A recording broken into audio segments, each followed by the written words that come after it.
Alright, so today we're talking about how you could get to the Duelist Cup level 20 and get to the second stage.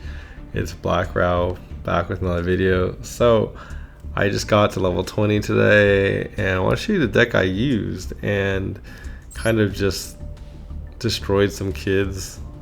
I recently just won a lot all the way up to 20 like I said. So I can show you guys some replays of that as well. So the first thing I want to show you guys first is the full combos. So the combos are pretty easy, I would say. Are they easy? I don't know if they're that easy, but we can go over some of the combos, right? So let me go to the first match to show you guys what to do. Now, this is a Psychic Adventure Tenyi deck, because essentially we're using Psychic, which is through emergency teleport. So I'm going to show you guys what a combo looks like. So we're running the adventure package. So we use the Water Enchantress first to go for Rite of Air's Mirror to kind of bait to see if the enemy has anything, right? And the enemy has basically nothing. So now I emergency teleport because I want to summon, and then I can proc the Fateful Adventure to draw a card, right?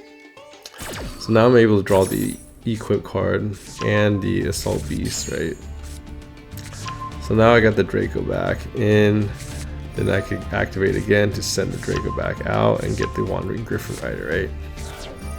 It's a pretty standard combo for the adventure engine. So now we have the negate. So now we have this on the board. We don't have to kind of fear our opponent trying to disrupt any of our plays.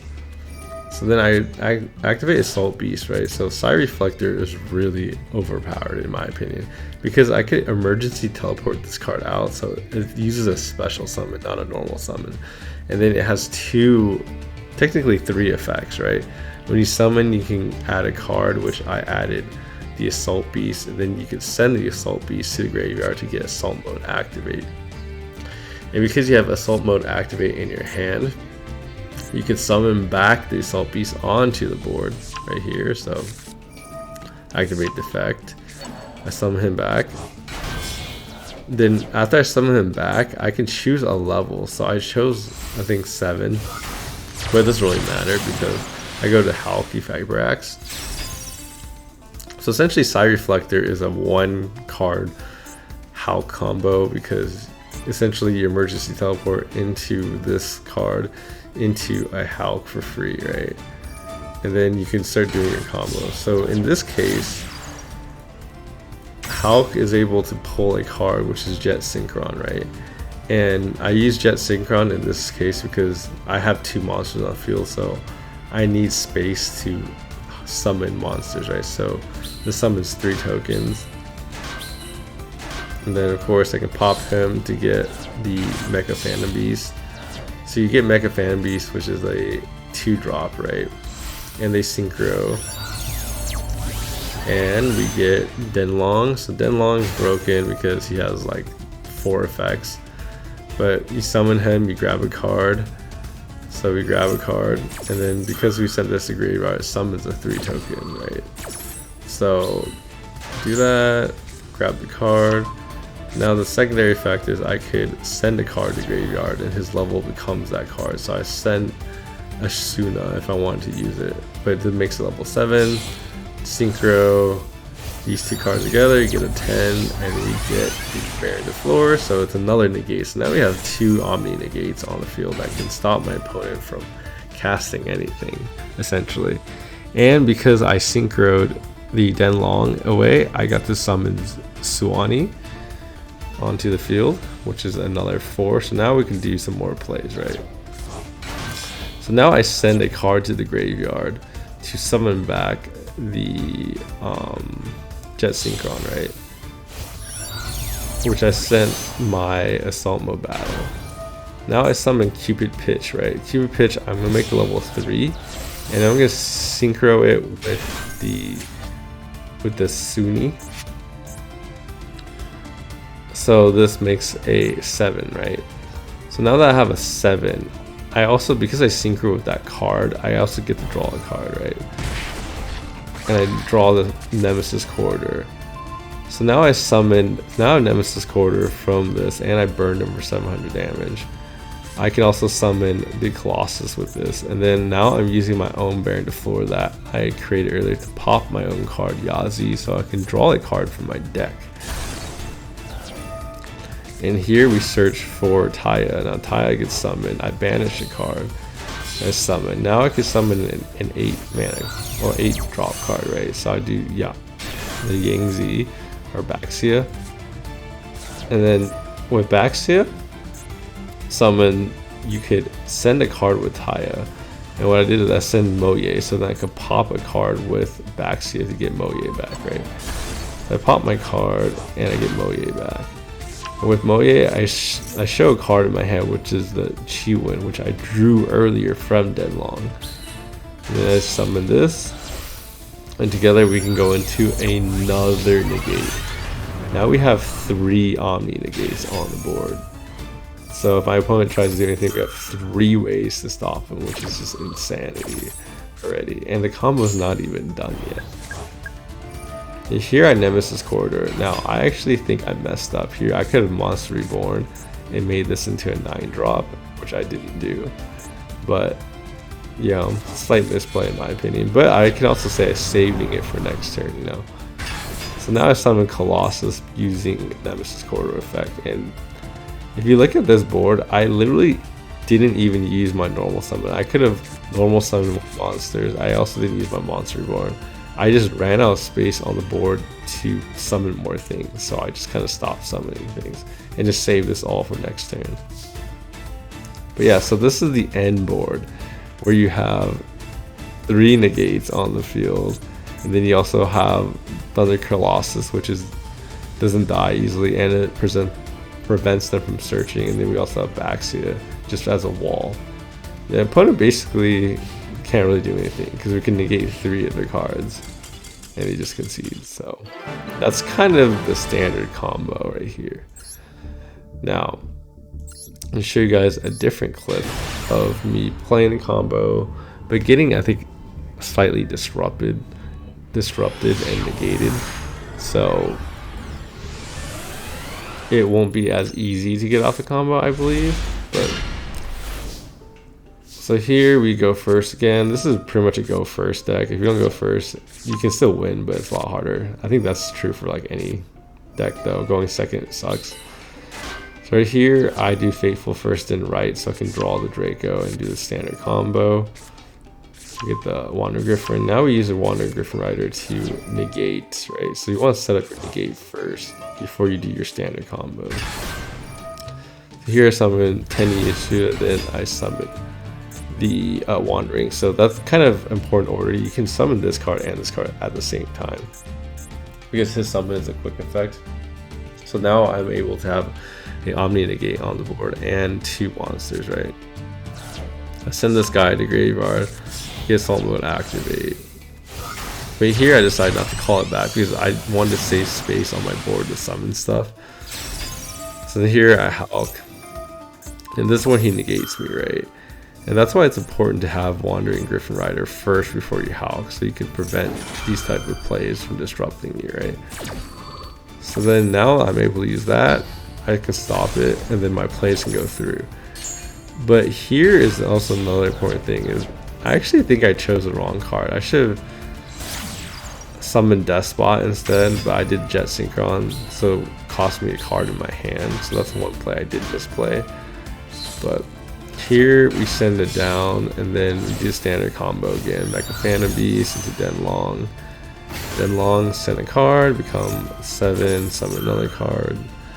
Everyone kind of knows this combo, right? Summon this. I draw the Yangtze Suni, which in my opinion I did it because I wanted to summon the Chiwin.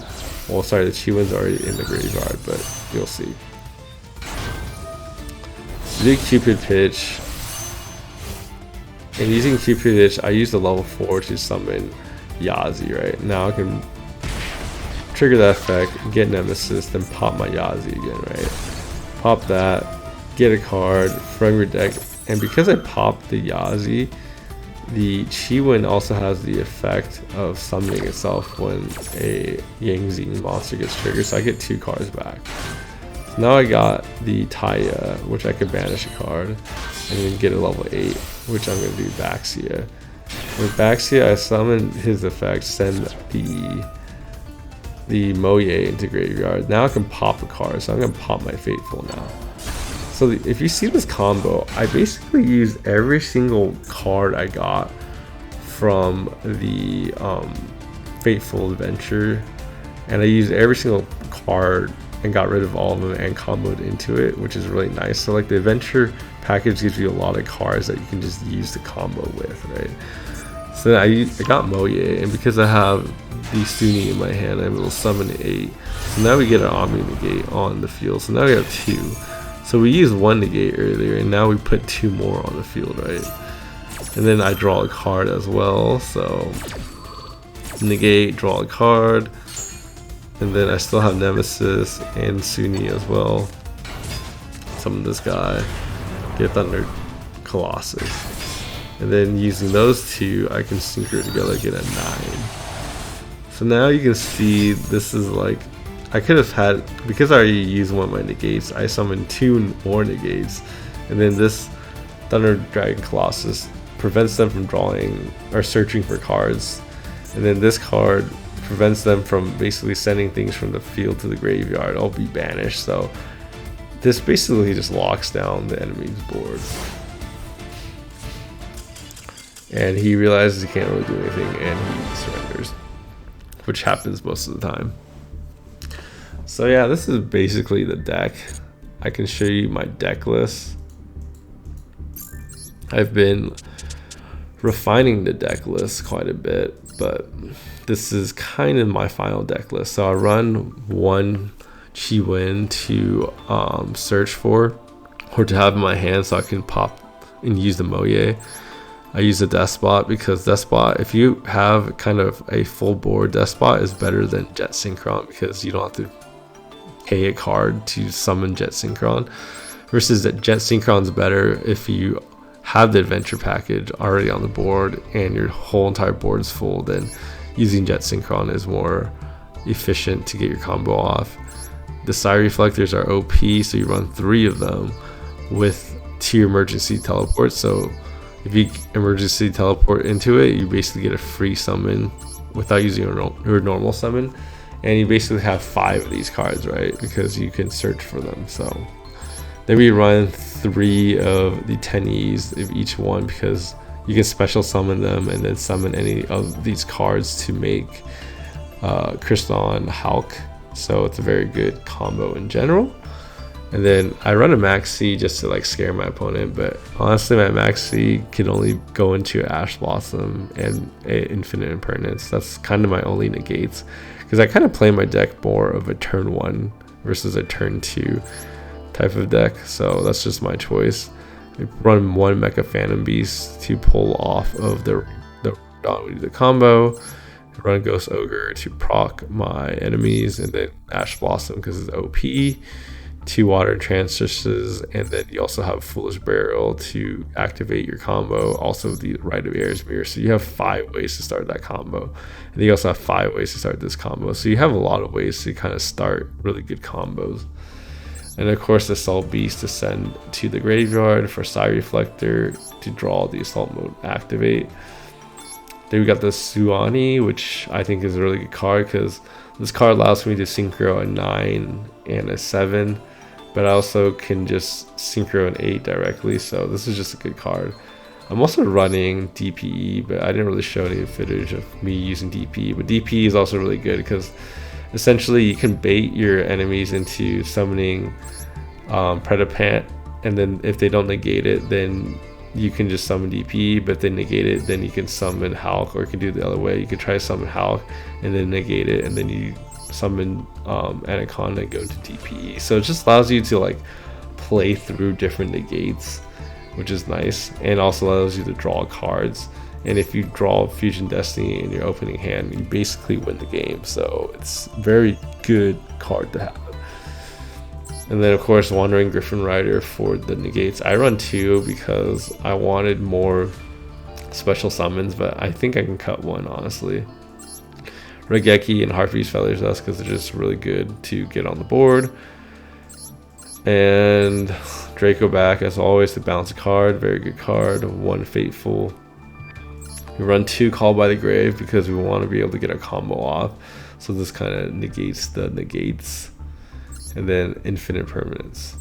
So then our extra deck is kind of full because I'm playing a bunch of OP cards, I guess. So Thunder Dragon Colossus, Destiny Hero, Preda, Hulk, and Phantom Beast. And then to support all this, we have the Cupid Pitch, Denlong, the Yazi, the Baxia, the Borreload, the Kyubi, Baron, and then the Sword Soul Supreme, and then Monk Tenyi. Honestly, when I do my combo, I basically use like my whole entire extra deck on my first turn. But there's definitely other ways to play it. Like, you don't have to burn all your cards, but I try to just use all my cards up, and then just my opponent has nothing to deal with my board, and I win basically on the first turn. But yeah, this is a deck. So if you guys want to get to level 20, max out, this is a good deck to play, because I think this deck is not, I mean, it plays basically all the broken cards, but it's also not a common deck that people play, in the sense that no one knows why you're running Psi-reflector. And then you're also playing DPE, so people get confused, like, why do you have DPE? And they also confuse, like, all the cards you play just kind of mash together, and it confuses opponents into negating wrong stuff, so you can kind of get your plays through. But yeah, if you guys enjoyed this video, please like and subscribe down below. Helps my videos out, and until next time, bye.